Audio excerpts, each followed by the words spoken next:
So I think the first challenge was working with this material. It's very different from what we normally use. So it's not some kind of powder or some kind of cloth.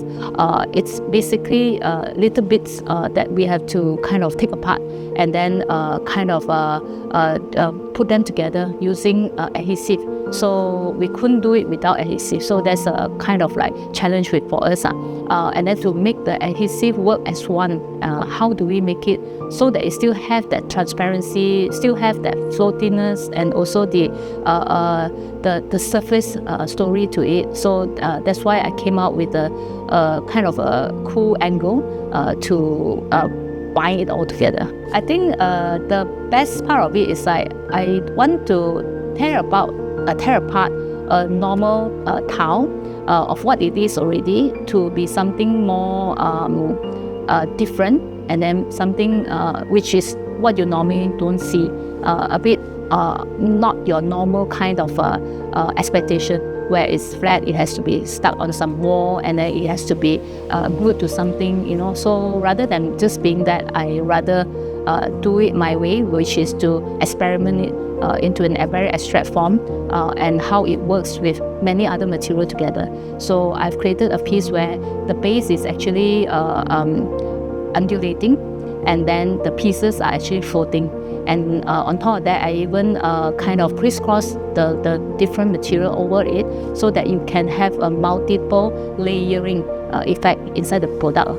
So I used the idea of recomposition to tear it apart and then kind of put it together, and how does it look after I put it apart and then putting it back together. So I used the idea from that to create this piece.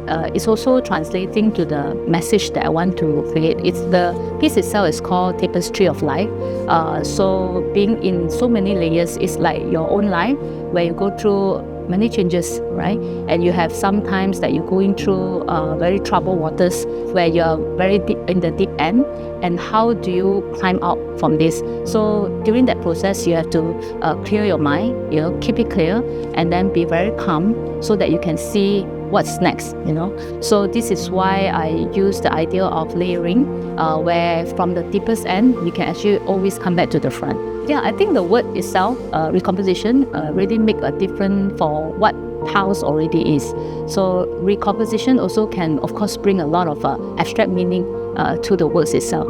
So I use that as the kind of like essence to bring about the works itself to be translated into a visual story. I think spaces can be transformed through arts, and how craftsmen, artisans, designers, and so on has been doing that for many, many centuries. And I feel that by bringing the Malaysian art scene together with the commercial scene, I think that can really blow our mind. I think there will be a lot of magic that can transform in the spaces from today on. So I believe what you are asking me is about how these artisanal works can create a new future for us. I think that is truly has to happen. It has to happen.